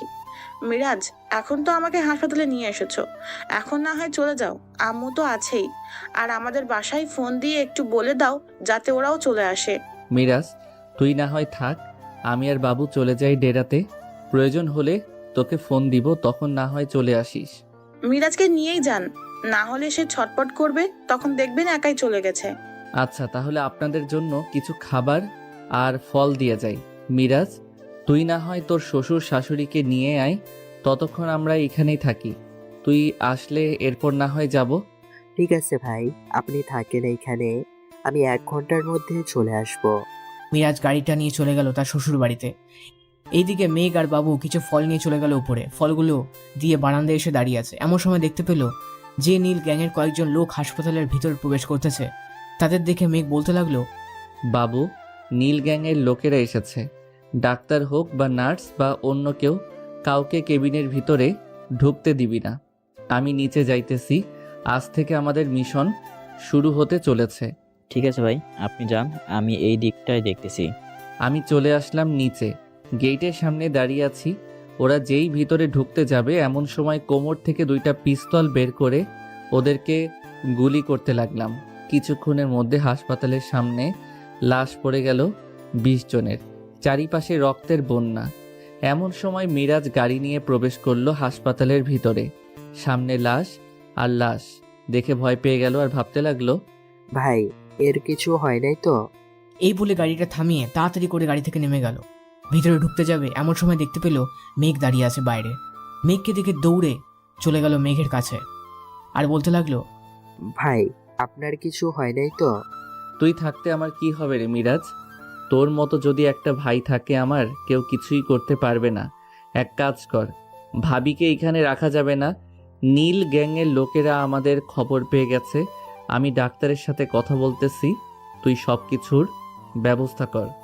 সবাইকে নিয়ে চলে যাইতে হবে আমাদের আস্তানায়। ওইখানেই সবাই সুরক্ষিত থাকবে। আমি চাই না আমাদের জন্য কারো ক্ষতি হোক। কোথাও নিয়ে যাইতে হবে না ভাই, আমার বাসার গুপ্ত ঘর আছে, ওইখানে রাখতে পারবো তাদের। আচ্ছা তাহলে ওইখানেই নিয়ে চল, আমি ডাক্তারের সাথে কথা বলতেছি, তুই কেবিনে যা। আচ্ছা ভাই, যাইতেছি। আমি চলে আসলাম ডাক্তারের কেবিনে। ডাক্তার 1.5 ঘন্টা আগে যার অপারেশন করেছেন, আমরা তাকে আজকেই বাড়ি নিয়ে যাইতে চাই। আজকে কোনোভাবেই বাড়িতে যাওয়া যাবে না। ওনার পেটে সেলাই করা হয়েছে, বেশি নড়াচড়া করলে সেলাই ছুটে গিয়ে উনি মারাও যাইতে পারে। কিছুই হবে না, বিশ্বাস রাখতে পারেন আমার উপর। আপনাদের যদি বেশি সমস্যা হয় তাহলে আমাদের সিক্রেট কেবিন আছে, ওইখানে শুধু ডাক্তার আর 2 জন ডাক্তার ছাড়া কেউ যাইতে পারে না। আপনি চাইলে ওনাকে ওইখানে রাখতে পারেন, তবে একটু বেশি টাকা দিতে হবে। আগে আমাকে রুমটা দেখান, এরপর আমি সিদ্ধান্ত নিব যে ওই রুমে রাখবো নাকি রাখবো না। আমার সাথে আসেন, আমি এখনই নিয়ে যাইতেছি আপনাকে ওই কেবিনে। চলেন। এই বলে ডাক্তারের সাথে চলে আসলাম ও কেবিনের কাছে। ডাক্তার তার পকেট থেকে একটা কার্ড বের করে দরজায় লাগাতেই দরজাটা খুলে গেল। ভিতরে 3টা 6টা কেবিন আছে, পুরো ঘরের মতোই। পছন্দ হয়েছে তো রুমগুলো? এখানে অনেক কড়া সিকিউরিটি আছে। এই রুমে গেলে যারা বড়লোক তাদের জন্য বানানো হয়েছে। আপনাকে আমি বেশ ভালো করেই চিনি, তাই এই রুমে নিয়ে আসলাম। পছন্দ হয়েছে, আর খেয়াল রাখবেন যদি ওদের কিছু হয় তাহলে আপনার কি অবস্থা করব আপনি নিজেও চিন্তা করতে পারবেন না। আমি সব সময় ওনার কেবিনে থাকবো, এক্সেস কার্ড ও ওনার কেবিনেই দিয়ে আসবো। আমার যদি বাইরে বের হতে মন চায় তাহলে ডায়াল করে কোড সংখ্যা দিয়ে বাইরে বেরিয়ে পড়বো। ঠিক আছে, পেশেন্টকে এখানে আনার ব্যবস্থা করেন। আচ্ছা, আপনি কেবিনে গিয়ে ওনাকে নিয়ে আসেন, আমি একটা রোগী দেখে আসতেছি। তাড়াতাড়ি আসবেন কিন্তু। এই বলে চলে আসলাম কেবিনে। ভাবিকে নিয়ে লিফট দিয়ে চলে আসলাম 9 তলায়। সিক্রেট রুমে ঢুকিয়ে দিয়ে সবকিছু বুঝিয়েই দিলাম। ডাক্তারের কাছ থেকে বিদায় নিয়ে চলে আসলাম নিচে। ভাই, স্বাধীনকে তো ধরে এনেছে, এখন কি আমরা ওইখানে যাব নাকি যাব না? আমাদের তো যাইতেই হবে। সে যখন আমাদের সাথে গেম খেলেছে, আমরাও তার সাথে গেম খেলি। কি বলিস তুই? হ্যাঁ ভাই, সে আমাদের সাথে 2-2বার বিশ্বাসঘাতকতা করেছে, তাকে কি আর ছেড়ে দেওয়া যায়? আমরা 3 জন চলে আসলাম আমাদের আস্তানায়। কেবিনে প্রবেশ করতেই স্বাধীন এসে আমার পা ধরে মাপ চাইতে লাগলো আর বলল, ভাই আমাকে মাফ করে দেন, আমি অনেক বড় ভুল করেছি। যা, মাফ করে দিলাম। খুশি তো তুই? ভাই আমি অনেক খুশি। ফেরদৌস কে রে? ফেরদৌস তো হচ্ছে নীল গ্যাংয়ের লিডার। না মানে ভাই, তুই কার সাথে পাঙ্গা নিতে এসেছিস একবার ভেবেও দেখলি না? আমি ভাবছিলাম তুই ভালো হয়ে গেছিস, কিন্তু না, ভালো হলি কই, আবার সেই চামচার দলের সাথে মিলে আমার ক্ষতি করার চেষ্টা করতে এসেছিস, তাই না রে? ভাই আমাকে মাফ করে দেন প্লিজ ভাই। আসলে ভাই, ফেরদৌস আমাকে অনেক টাকা দিয়েছে, তাই আমি আপনার সাথে এমনটা করতে রাজি হয়েছি। প্লিজ ভাই আমাকে মাফ করে দেন। মিথ্যাবাদীর কোনো মাপ নেই। এই তোরা দাঁড়িয়ে কি দেখতেছিস? ওর ধর থেকে মুন্ডুটা আলাদা করে ফেল, ওর বডিটা আমাদের কুকুরকে দিয়ে দে আর মুন্ডুটা প্যাকিং কর, আমি নিজ হাতে ফেরদৌসের হাতে তুলে দিব। ভাই, আপনি একা চাইয়েন না, আমিও আপনার সাথে যাব। যদি আপনার কোনো কিছু হয়ে যায় তখন আমরা নিজেকে কি বলে সান্ত্বনা দিব? আমার জন্য চিন্তা করতে হবে না। আল্লাহ যখন একবার বাঁচিয়ে এনেছে, আল্লাহ আবার আমাকে বাঁচিয়ে আনবে যদি বিপদ হয়। আমি যাই এখন।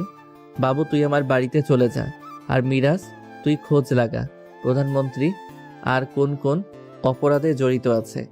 ঠিক আছে ভাই, আমি এক্ষুনি খোঁজ নিতেছি। মেঘ স্বাধীনের মাথাটা নিয়ে চলে আসলো একটা নাইট ক্লাবে। এদিকে ফেরদৌস মেয়েদের নিয়ে ডান্স করতেছে আর মদ খাচ্ছে। মেঘ ফেরদৌসের গাড়ির কাছে এসে দরজাটা ধরে টান দিতে দেখতে পেল যে দরজার লক খোলা, তাই বক্সটার ড্রাইভিং সিটে একটা কাপড় দিয়ে ঢেকে চলে আসলো নাইট ক্লাসে। এদিকে মেঘ বসে বসে অরেঞ্জ জুস খাচ্ছে আর ফেরদৌসের নাচানাচি দেখতেছে আর মিটমিট করে হাসতেছে। রাত 3টায় পার্টি শেষ হতেই ফেরদৌস চলে আসে তার গাড়ির কাছে। দরজাটা খুলে ড্রাইভিং সিটে বসতে যাবে এমন সময় দেখতে পেল যে একটা বক্সটা হাতে নিয়ে মাতাল অবস্থায় বলতে লাগলো, কোন শালা আমার গাড়িতে বক্স রেখে গেছে? যদি একবার ধরতে পারি তাহলে তার মুন্ডু আলাদা করে ফেলবো। বক্সটা দেখে তো বড়ই সরই দেখা যাচ্ছে, খুলে দেখি কি আছে। এই বলে ফেরদৌস বক্সটা খুলে ফেলল। বক্সটা খুলতে দেখতে পেল স্বাধীনের মাথা হাতে নিয়ে ধপাস করে ফেলে দিল নিচে আর চিৎকার করে বলতে লাগলো, না, আমার ভাই মরতে পারে না। আমার ভাইকে মেরেছিস মেঘ, আমি তোকে ছেড়ে দেব না। এবার তোর কলিজাটা বুকের ভেতর থেকে বের করে দেখে নিস। আমি আমার গাড়িতে বসে ফেরদৌসকে বলতে লাগলাম, কি ব্যাপার নীল গ্যাংয়ের লিডার, সারপ্রাইজটা কেমন হলো? দিলাম তো তোমার ভাইকে উপরে উঠিয়ে, আস্তে আস্তে তোমাদেরকেও দিব। আগে সব প্রমাণ বের করি, এরপর 6টা মেয়েকে ধর্ষণ করা হয়েছে, এদের বিচার করেই তো ছাড়বো। আমি গেলাম এখন। এই বলে গাড়ি চালিয়ে চলে আসলাম বাসায়। এসে দেখি বাবু শুয়ে আছে। আমিও বাবুকে না ডেকে বাবুর পাশেই শুয়ে পড়লাম। সকালে বাবুর ডাকে ঘুম ভাঙলো। ভাই তাড়াতাড়ি ওঠেন, এসআই এসেছে, তাড়াতাড়ি করে পিস্তলগুলো লুকিয়ে রাখেন। আরে কিছুই লুকাতে হবে না, আসতে দে তাকে। স্বাধীনকে তো শেষ করলাম, এবার না হয় এসআইকে শেষ করি। যা গিয়ে দরজা খুলে দে। বাবু গিয়ে দরজা খুলে দিতেই এসআই ভিতরে প্রবেশ করলো। মেঘকে শুয়ে থাকে দেখে বলতে লাগলো, এই ছেলে, তোমার নামে মামলা হয়েছে, তাড়াতাড়ি চলো আমাদের সাথে থানায়। আরে স্যার, কিসের জন্য মামলা হলো আমাকে বলেন, আর আমাকে যে অ্যারেস্ট করবেন সেই কাগজ বা কোথায়? এত কিছু দেখাতে পারবো না, তোকে যেটা বলেছি এটা কর। যদি এখন আমার সাথে না যাস তাহলে তোর জন্য এমন হাল করব, কোনো দিনও নিজের চেহারা আয়নায় দেখতে পারবি না। বাবু। জি ভাই। আশেপাশে যদি কিছু খোলা থাকে তাহলে লাগিয়ে দাও, যাতে শব্দগুলো বাহিরে না যায়। ঠিক আছে ভাই, আপনি আপনার কাজ করেন, আমি বাইরে দাঁড়িয়ে দাঁত ব্রাশ করতে থাকি। যা। বাবু চলে যেতেই আমি এসআইকে আমার খাটের সাথে দাঁড়া করিয়ে দিলাম। একটা গুলি নাক বরাবর, সাথে সাথে নাক ফেটে রক্ত পড়তে লাগলো। এটা দেখে এসআই বলতে লাগলো, ভাই আমাকে মাফ করে দেন প্লিজ, আমি ভুল করে আপনার বাসায় চলে এসেছি, প্লিজ আমাকে মাফ করে দেন। তোকে মাফ করার আগে এই থানার এসআইকে তাড়াতাড়ি নিয়ে আয়। তোর প্রথম কাজ হলো এটা আনার পর আমি দ্বিতীয় কাজ বলতেছি। সে তো মারা গেছে, তাকে কোথা থেকে নিয়ে আসবো? আমার সাথে মিথ্যা বলিস তাই না রে? দাঁড়া, এখনই তোকে কারেন্ট শক দিতেছি, পেট থেকে সুরসুর করে কথা বেরিয়ে আসবে। ভাই ভাই কিছু করেন না, আমি এক্ষুনি নিয়ে আনতেছি, আমাকে 10 মিনিট সময় দেন, আমি আপনার সামনে হাজির করাবো তাকে। দিলাম 10 মিনিট সময়, যা করার তাড়াতাড়ি কর, তা না হলে তোর কি হাল হবে বুঝতে পারছিস তো। স্বাধীনের মতো তোর নিথর দেহ থেকে মুন্ডুটা আলাদা করে প্যাকেট করে পাঠিয়ে দিব প্রধানমন্ত্রীর বাড়িতে। এটা বলতেই এসআই কান্না করতে করতে ফোন দিল তার লোককে। 20 মিনিট পর এই থানার এসআইকে দিয়ে গেল আমার বাসায়। সিরাজ সাহেব এতদিন তো বন্দি ছিলেন, এখন তো মুক্ত হয়েছেন। ভাই, আপনি যদি আমাকে না ছাড়িয়ে আনতেন তাহলে আমি মারা যেতাম ওইখানেই। ওরা আমাকে অনেক অত্যাচার করেছে, ওদের যা যা কালো কাজ ছিল আমি সকল প্রমাণ জোগাড় করেছিলাম, ওইগুলো নিয়ে পুড়িয়ে ফেলেছে। পুড়িয়ে ফেললে কি হবে, আমি তো আছি।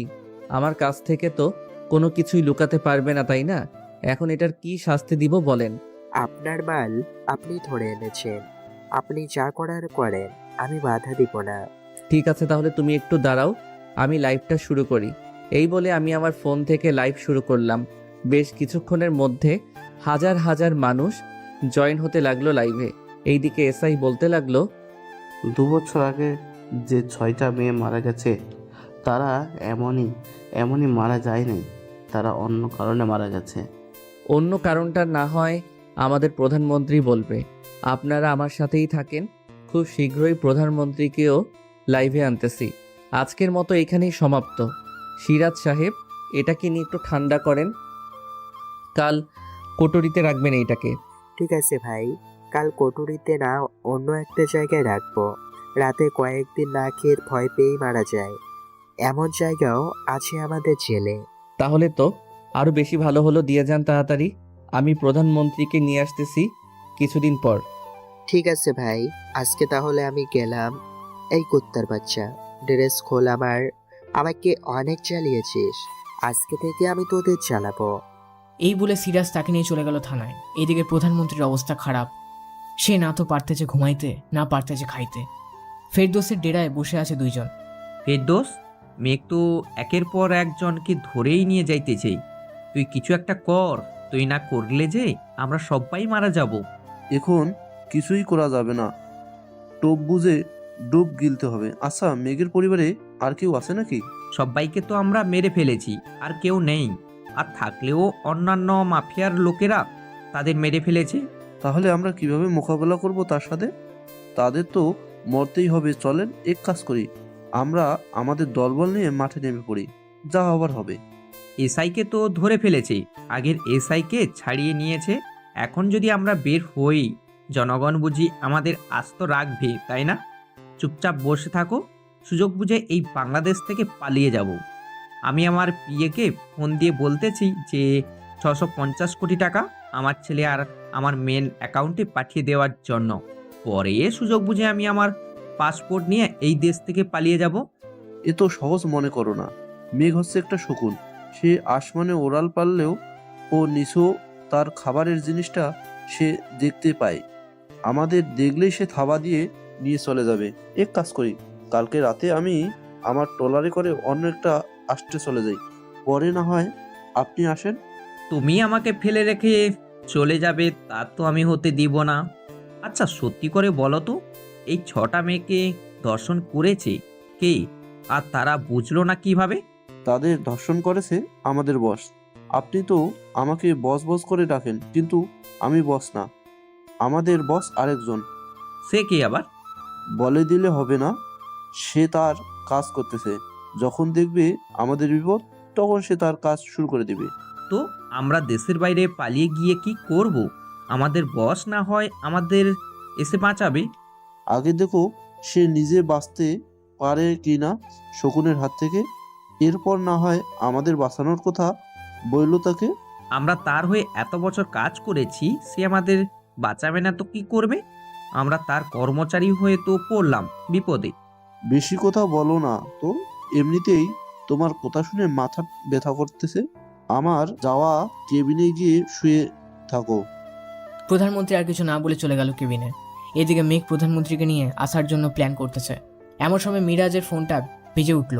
তাকিয়ে দেখে তার গুপ্তচর ফোন দিয়েছে। কলটা রিসিভ করতে তার গুপ্তচর বলতে লাগলো, ভাই, নীল গ্যাংয়ের লিডার ফেরদাউস না, নীল গ্যাংয়ের লিডার অন্য একজন। ভাই, যে কলেজের ভিপি সেই কলেজের প্রিন্সিপাল হচ্ছে নীল গ্যাংয়ের লিডার। সত্যি বলতেছো তো তুমি? ভাই, আজ পর্যন্ত আমার কথা কোনোদিন মিথ্যা হয়েছে নাকি বলেন তো? যা বলেছি একদম সত্যি বলেছি। আপনাকে কিছু প্রমাণ পাঠিয়েছি, দেখে নেন। ঠিক আছে, রাখো এখন। মিরাজের গুপ্তচর ফোনটা রেখে দিতেই মিরাজ বলতে লাগলো, ভাই, নীল গ্যাংয়ের লিডার হচ্ছে আপনি। যে কলেজের ভিপি সেই কলেজের প্রিন্সিপাল হচ্ছে নীল গ্যাংয়ের লিডার। তাহলে ফেরদৌসকে?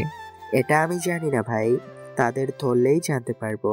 শুনেছি প্রধানমন্ত্রী নাকি তার ছেলে ও মেয়ের কাছে 650 কোটি টাকা পাচার করে দেবে। আজকে রাতে আমরা কি ওইগুলো নিয়ে আসবো? অবশ্যই নিয়ে আসতে হবে। এখন প্রধানমন্ত্রীর বাড়িতে নেই, আমাদের লোকদের বলো প্রধানমন্ত্রীর বাড়িতে গিয়ে আনাচে কানাচে খোঁজ করে দেখতে কোথায় কোথায় টাকা লুকিয়ে রাখছে। আচ্ছা ভাই, আমি এখনই ফোন দিয়ে বলতেছি। আর ফেরদৌস এখন প্রধানমন্ত্রী দুজনকেই নিয়ে আসি ধরে, কি বলেন? এখন না, চলো আমার সাথে একটু প্রিন্সিপালের সাথে কথা বলে আসি, এরপর না হয় তাদেরকে ধরবো। ঠিক আছে ভাই, চলেন তাহলে। আমি আর মিরাজ চলে আসলাম কলেজে। গেট দিয়ে প্রবেশ করতে যাব, এমন সময় দারোয়ান আটকিয়ে বলতে লাগলো, আপনারা কে? আপনাদেরকে তো ভিতরে ঢুকতে দেওয়া যাবে না। আমি এই কলেজের ভিপি, আমাকে ঢুকতে দিবে না তো কাকে ঢুকতে দিবে? সরো তো সামনে থেকে। এই বলে দারোয়ানকে ধাক্কা দিয়ে নিচে ফেলে দিয়ে চলে আসলাম প্রিন্সিপাল স্যারের কেবিনে। এইদিকে প্রিন্সিপাল স্যার তার পিএকে জড়িয়ে ধরে ফষ্টি নষ্টি করতেছে। এটা দেখে তো মেঘের চোখ লাল হয়ে গেল। মেঘ ভিতরে গিয়ে টেবিলে জোরে একটা ঘুষি দিতেই টেবিল 2 ভাগ হয়ে গেল। এইদিকে প্রিন্সিপাল আর তার পিএ ভয়ে দাঁড়িয়ে গেল। কি ব্যাপার প্রিন্সিপাল স্যার, আমি কলেজে নেই, আপনি তো দেখি এই দিক দিয়ে আপনার পিএর সাথে খুব সুন্দরভাবে ফষ্টি নষ্টি করতেছেন। মেঘ আসলে পিয়ের একটা প্রমোশন চাই তো, তাই আর কি আমি একটু তার সাথে। আপনার লজ্জা করে না মেয়ের বয়সী একটা মেয়ের সাথে এমন করতে? আর এই মেয়ে, তুমি টাকার জন্য নিজের দেহ বিক্রি করে দিতেছো এই প্রিন্সিপাল এর কাছে? ছি ছি, ভাইয়া, আমার আম্মু খুবই অসুস্থ, তাই আমি মায়ের চিকিৎসার জন্য স্যারের কাছে টাকা চাইতেই স্যার আমাকে এইসব বলে আমার সাথে এমনটা করেছে। ও আচ্ছা, সবই টাকলার বুদ্ধি তাই না? চলেন স্যার, আপনাকে নিয়ে একটু মামা বিস্কুট খেয়ে আসি। অনেক দিন একসাথে মামা বিস্কুট খাওয়া হয় না। আমাকে না নিয়ে কোথায় যাইতেছো মেঘ? আমাকে ছেড়ে দাও বলতেছি, আমাকে ছেড়ে দাও। আরে চলেন, মিরাজ গাড়ি থেকে আমার ব্যাগটা নিয়ে আয়, আর আমাদের ছেলেপেলেদের খবর দিয়ে বল যে ফেরদৌস আর প্রধানমন্ত্রীকে নিয়ে আসার জন্য। ভাই, ওরা চলেই এসেছে, আর ডাকতে হবে না ওদের। তিনজনকে লাইন ধরে বসা আর সকল শিক্ষার্থীকে ডাক দিয়ে আন এইখানে। মিরাজ চলে গেল ক্লাসরুমে, সবাইকে ডাক দিয়ে নিয়ে আসলো। সবার হাতেই ফোন আছে। এটা দেখে মেঘ বলতে লাগলো, যে যার আইডি থেকে পারো লাইভে যাও। আজকে তোমাদের সামনে অনেকগুলো সত্য ঘটনা তুলে ধরবো আমি। বিপি স্যার, এখানে তো প্রধানমন্ত্রীও আছে, উনি আবার কি করেছে আমাদের? তোমরা লাইভে ঢুকে এরপর শুনতে পারবে ওদের মুখ থেকেই। আজকে পুরো দেশকে জানিয়ে দিতে চাই আমার প্রধানমন্ত্রী কতটুকু এই দেশের সম্পদ খেয়েছে। প্রধানমন্ত্রী বলা শুরু করেন, সন্ধ্যা হয়ে আসতেছে তো, মিরাজ তুই লাইটের ব্যবস্থা কর।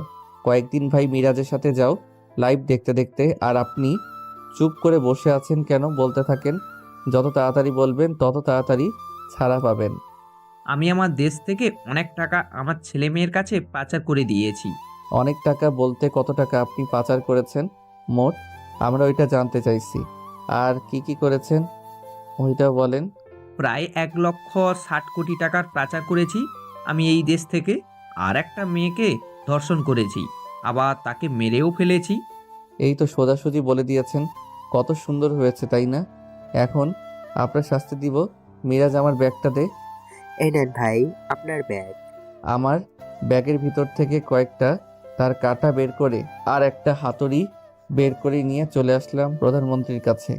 প্রধানমন্ত্রীর এক পা সামনে এনে দুইটা তার কাটা ঢুকিয়ে দিলাম তার এক পারে। এইদিকে প্রধানমন্ত্রীর চিৎকারে পুরো কলেজ কেঁপে উঠল। প্লিজ মেঘ, আমাকে মাফ করে দাও। আমি আরও সব টাকা নিয়ে আসবো বাংলাদেশে। আমি আর কখনোই এমন করব না। আরে বিয়া রাখেন আপনার এমন করা, আপনি করেন বা না করেন আমি এসব দেখি না। আমি সবাইকে শাস্তি দেই, শাস্তি।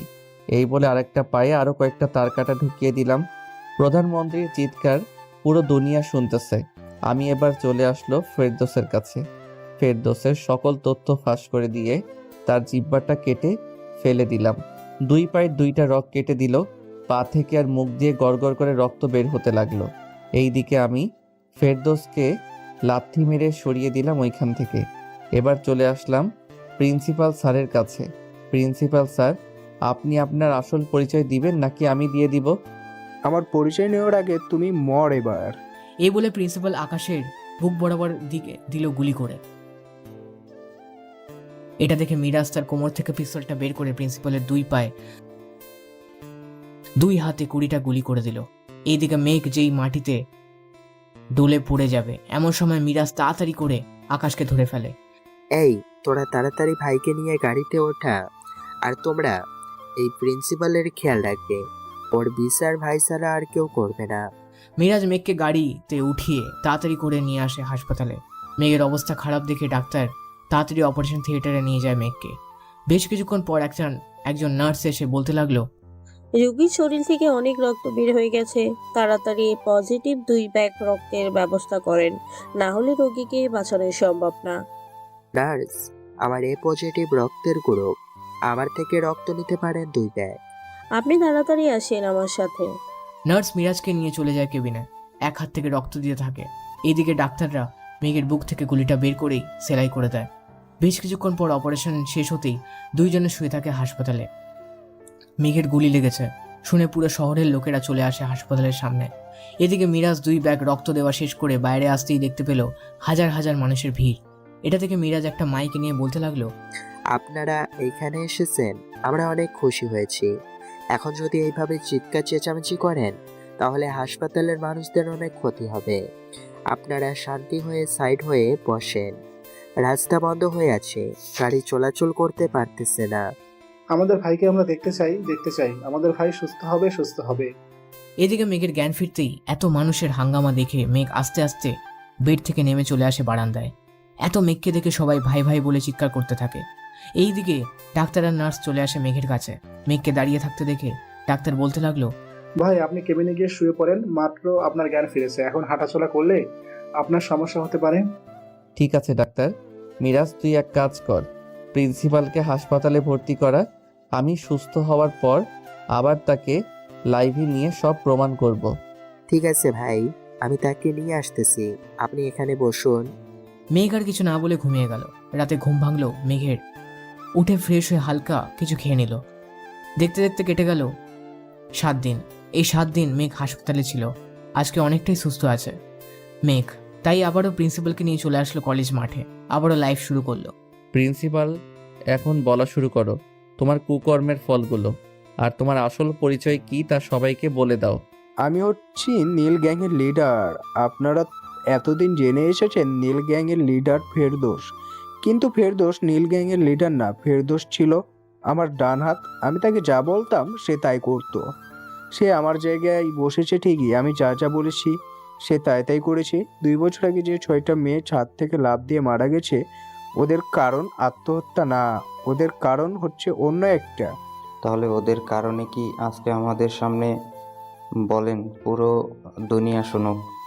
ওদের কারণ হচ্ছে আমি ওদেরকে ধন্যবাদ করতাম প্রতিদিন, কিন্তু ওরা জানতে পারতো না। আস্তে আস্তে 3 মাস এক নাগাড়ে ধর্ষণ করি আমি ওদের। পরে আর ওদেরকে ধর্ষণ করতে পারি নাই। ওরা বুঝতে পেরে গিয়েছিল যে তাদের সাথে কিছু হতো। ওদেরকে ড্রাগস খাইয়ে ধর্ষণ করতাম, তাই বুঝতো না। পরে আস্তে আস্তে আরও 3 মাস যাওয়ার পর ওরা 6 জন বুঝতে পারে যে ওদের পেটে বাচ্চা আছে। ওরা আমাকে এই বিষয়টা জানালে আমি ওদেরকে ভয় দেখাই কিছুদিন। পরে ওরা এক এক করে আত্মহত্যা করতে থাকে, আর আমি তাদের হাতে একটা চিঠি ধরিয়ে দিতাম যে আমার মৃত্যুর জন্য কেউ দায়ী নয়। শুনলেন তো আমাদের প্রিন্সিপাল স্যারের কাহিনী। এখন আপনারা নিজেরাই বলেন আমি তাকে কি শাস্তি দিব। ভিপি, আপনি ওনাকে আমাদের হাতে ছেড়ে দেন। এই লোকটা আমাদের বন্ধুকে মেরে ফেলেছে। আজকে আমরা তাকে মেরে ফেলবো। এই সবাই ধর তাকে। সবাই প্রিন্সিপালকে লাথি ঘুঁটা দিতে লাগলো। সবার পায়ে জুতা থাকার কারণে প্রিন্সিপালের শরীরে বিভিন্ন স্থানে লেগে রক্ত বের হতে থাকে। 20 মিনিট পিটানোর পর প্রিন্সিপাল মৃত্যু হয়। আর সবাই বলতে থাকে, ভিপি, আজ থেকে আপনি আমাদের এই কলেজের প্রিন্সিপাল। আমি এই কলেজের ভিপি ছিলাম, ভিপি থাকবো। কয়েকদিন পর আলতাফ স্যার আমাদের কলেজের প্রিন্সিপাল হবেন। আজকে ছুটি, সবাই চলে যাও। এটা বলতেই সবাই চলে যেতে লাগলো। এইদিকে আমার পুরো টিম প্রিন্সিপালকে নিয়ে চলে আসলাম ডেরায়। আমাদের পাগলা কুকুরগুলোর কাছে প্রিন্সিপালের লাশটা দিতেই কুকুরগুলো ছিঁড়ে ছিঁড়ে খেতে লাগলো। দেখতে দেখতে কেটে গেল 2 মাস। এই 2 মাসে অনেক কিছু পরিবর্তন হয়েছে। এখন আর তেমন অন্যায় করে না। আমি আমার রুমে শুয়ে আছি। এমন সময় মিরাজ এসে বলতে লাগলো, ভাই, আপনার সাথে কে যেন দেখা করতে এসেছে, একটু বাইরে আসেন। এই সময় আমার সাথে আবার কে দেখা করতে আসলো, চলো তো গিয়ে দেখি। এই বলে বাহিরে চলে আসলাম। বাহিরে এসে দেখি একটা 4 বছরের মেয়েকে কোলে নিয়ে একটা মেয়ে দাঁড়িয়ে আছে। বাচ্চা মেয়েটা মেঘকে দেখে তার মায়ের কোল থেকে নেমে দৌড়ে চলে আসলো মেঘের কাছে। মেঘ মেয়েটাকে কোলে নিতেই মেয়েটা বলতে লাগলো, আব্বু, আব্বু, মাম্মি আমাকে নিয়ে আসে নাই এতদিন তোমার কাছে। আরিয়া, তুমি আমার কাছে আসো, ওটা তোমার বাবা না। কেন মিথ্যা বলতেছো? মীরা নিজের নাম পাল্টে দিয়েছো কোহিনূর। তুমি কি ভাবছো আমি তোমাকে কখনোই চিনতে পারবো না? প্রথম দিন দেখেই চিনে ফেলেছি। ভালো করেছেন। এখন আমার মেয়েকে আমার কাছে ফেরত দেন, আমি আমার মেয়েকে নিয়ে চলে যাব। আমি যাব না তোমার সাথে, তুমি খুব পচা, তুমি আমাকে বকা দাও প্রতিদিন। এই, তুমি আমার মেয়েকে বকা দাও কেন? আজ থেকে আমার মেয়ে আমার সাথেই থাকবে। তুমি না থাকতে চাইলে চলে যাও। ঠিক আছে, চলে যাইছি। এই বলে যেই কোহিনূর চলে যেতে যাবে, পিছনে এক পায়ে গিয়ে আবার সামনের দিকে ঘুরে মেঘের কাছে দৌড়ে এসে জড়িয়ে ধরে কান্না করে দেয়। এটা দেখে আরিয়া খুশি হয়ে বলতে থাকে, ইয়ে, আম্মু কান্না করে দিয়েছে, আম্মু কান্না করে দিয়েছে। আরিয়া, তুমি আমার সাথে আসো, তোমাকে চকলেট কিনে দিব। হুম, চলো ভাইয়া। মিরাজ আরিয়াকে নিয়ে চলে যেতেই আমি কোহিনূরকে জড়িয়ে ধরে বললাম, তোমাকে খুব মিস করেছি এতদিন। আমিও তোমাকে মিস করছি। এখন তো কাছে চলে এসেছি, এখন তো একটু ভালোবাসো। বাসবো তো, চলো। এই বলে মীরাকে কোলে নিয়ে চলে আসলাম রুমে। আস্তে আস্তে মীরাকে কিস করতে লাগলাম। বাকি কথাগুলোও আস্তে আস্তে মিলিয়ে গেল। আজকের গল্পটা এই পর্যন্ত। আবারও দেখা হবে প্রিয় পাঠক পাঠিকারা নতুন কোনো গল্পে। ততক্ষণ সবাই ভালো থাকবেন, সুস্থ থাকবেন। ধন্যবাদ।